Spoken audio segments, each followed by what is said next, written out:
বাবা থাক, আমি কাজে থেকে আসি। ঠিক আছে বাবা, যাও।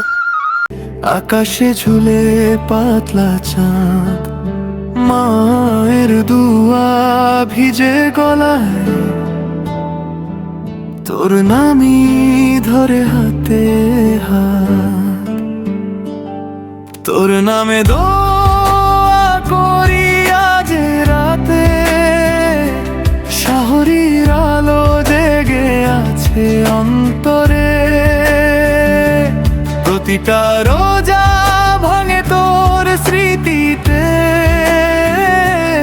আল্লাহর কাছে রাখি তোরই খোঁজ খবর, তোর নামে দোয়া,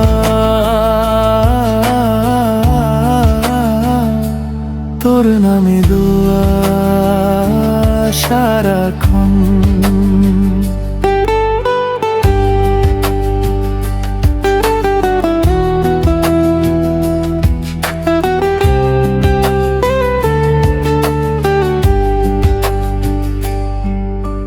খেজুরের মিঠে স্বাদে লুকায় তোর দেয়া ছোট উপহার, শহরের টেবিল এক চামচো কম, তবু তোর চেয়ার ফাঁকা বারবার।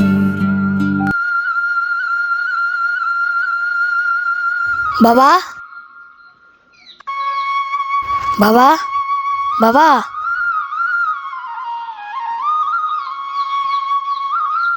বাবা, আজকে ইফতারের জন্য কি আনেছো? বাবা রে, আজকে ইফতারের জন্য কিছুই আনতে পারিনি, পারিস তো তুই আমাকে ক্ষমা করে দিস। সেরে জমা পান্তা দিয়ে খেয়েছি, ইফতারের জন্য কিছু আনো নাই, মারবা নাকি আমাকে?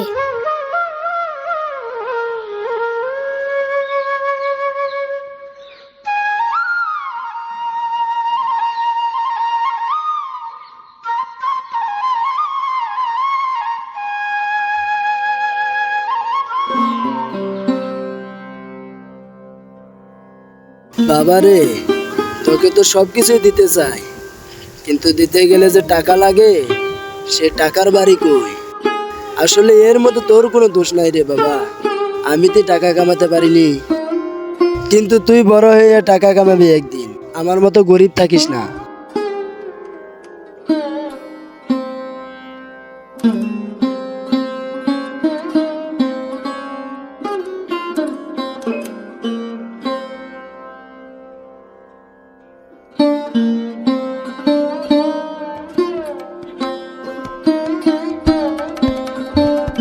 বাবা কেন্দ্র না, আমার ইফতারের জন্য কিছু লাগবো না, ঈদের জন্য কিছু লাগবো না।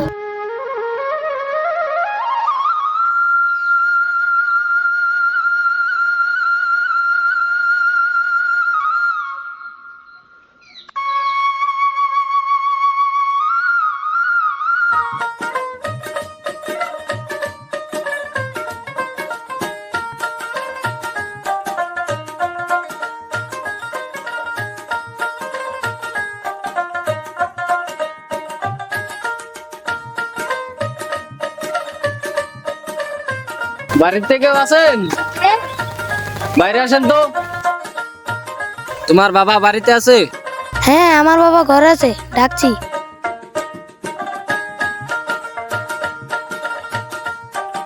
এই স্যারে ডাকছে। কে স্যার আপনি?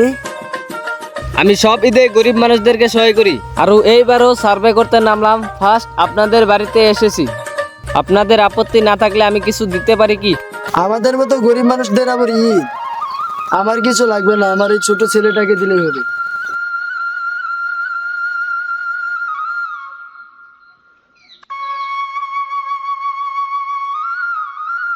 স্যার আপনাকে যে কি বলে ধন্যবাদ আরে, দিব? কি করছেন? উঠেন উঠেন।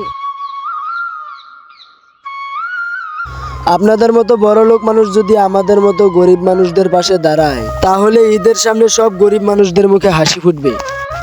আপনাদের স্বার্থ অনুযায়ী গরিব মানুষদের পাশে দাঁড়ান, আরো গরিব মানুষদের মুখে হাসি ফুটান। দেখো তো বাবা, কেমন লাগছে আমাকে? হ্যাঁ, তোমাকে খুব মানিয়েছে। সুন্দর লাগছে তোমাকে।